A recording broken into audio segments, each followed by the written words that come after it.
Okay, before we get to our panel, I've got a little information. Just want to relay and let you know we, as part of research for this meeting, we decided to get in touch with some other cup venues. Michelle Slade, who did a lot of work to help put this event together, got some questions down to New Zealand, where we talked to some people down there. We, oops, let me get my notes right here so I can get myself in the right spot. A lot of notes. Okay, so we spoke to Peter Busfield, Executive Director of the New Zealand Marine Industry Group, and also Tony Thomas, who was the 2000 Event Director for the America's Cup, and also 2003 CEO for the America's Cup in Auckland, and was the 2007 Commercial Director for Team New Zealand. And these guys spoke very highly of us, obviously, all getting together early and planning for this. I mean, they said just it transformed Auckland. I also spoke to Chuck Hansen, who ran America's Cup Services in San Diego, who said, you folks have something wonderful to look forward to. And I think, you know, as a message, they all spoke so enthusiastically and supportively of trying to help what we were trying to accomplish here. So I have a few bits of information I'll relay before I move over to the panel here. First off, just New Zealand results. You know, tourism was, of course, the huge winner down there. But the marine industry saw dramatic growth. In 2000, they said they had $126.7 million in marine industry growth, just for the marine industry. They also had 2,100 marine industry, those are full-time equivalent jobs, created in the marine industry in 2000 in Auckland. I don't know how big our industry is. I probably should have some statistic, but it's probably about that size. I mean, that would be a dramatic increase. And in 2003, marine industry did 143 million and 2,500 jobs. So it was an enormous impact on the marine industry in the Auckland area. Super yachts, we've heard about them. That's where the money is, right? That's why Willie Horton robbed the banks. That's where the money is. Super yachts carry a lot of money. They bring a lot of business to a town. That was one of their biggest jumps. The super yachts spent $153 million in Auckland in 2003. Part of that was in the marine industry, in those numbers you saw. The rest of it was in the rest of the services in the Auckland area, tourism, and I'm not exactly sure how that was all spent, but $153 million just from the super yachts.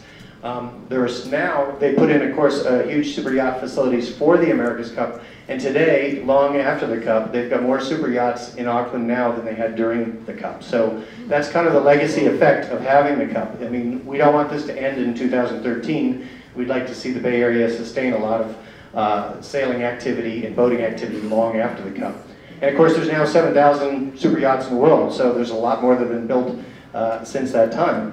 And for any of you who know the super yacht world and market, I mean, San Francisco's been largely passed over. We haven't had the facilities here, really. There aren't very many berths for super yachts to land. So traditionally, a lot of the super yachts that do come to the West Coast, they like to go to Glacier Bay in Alaska. They go to Mexico, there's a few super yacht berths there, into San Diego, and then usually go right by here and up to Seattle. We'd like them to stop. Maltese Falcon made a spectacular stop. There's a couple others, but we don't see so many. They mentioned how much it transformed the waterfront. Just developed a previously underutilized Auckland downtown waterfront, I think a lot like our waterfront. A lot of warehouse, old industrial usage that really is not being used to its full capacity, and I think it really transformed what they were doing. They had 40 new bars and restaurants created for the Cup alone. I mean, that obviously transforms any neighborhood. And the waterfront became a destination for families, youth, music. So, you know, what really happens is you get a transformation in the waterfront, but you get a lot more people coming, and then there's a lot more visibility of sailing. If you walk along the Embarcadero now, there's some cool old buildings, great old architecture, but you don't really see sailing going on because it's all blocked by buildings and there's no sailing facilities. Those are all going to be built, and I think that'll make a much better sailing visibility and destination for all the public in the area. And then how did it influence sailing in New Zealand? Of course, we know that New Zealand's pretty sailing mad anyway. They're a heck of a sailing nation and probably don't have less to grow than we do. We have a lot more potential. But they still talk highly about how it created a whole new breed of sailors. Black Watch team, Adam Minoprio, is doing very well on the match racing circuit. They created a Learn to Sail program trust that was funded out of the Cup, and it tours New Zealand still to teach sailing. There was great expansion in youth programs, and again, they remind us how the benefits lasted long after the Cup. And finally, visibility. Of course, thousands of journalists, we've heard about this. I mean, Gary talked about all the attention that the media will bring. There'll be people from all over the world writing about San Francisco. Obviously, it's a great city that we all know it is, but also a great sailing venue, what a great tourist destination. We'll all have an opportunity, we hope, to show off what we have here, and hopefully everybody here get an opportunity to be in front of a camera to tell the world what a great place we have to sail. And for Go Sailing SF's membership, the benefits are exposure. We want to see more of those Grand Prix races. John Craig ran 3 to 4 races a year out of the St. Francis Yacht Club. But there's loads of world-class events besides the America's Cup. Not of the same nature, but certainly something that we all want to attract. What about the Bay as a charter destination, cruising destination? In the end, we'd love people who sail anywhere in the world to have San Francisco, sailing on San Francisco Bay in their bucket list.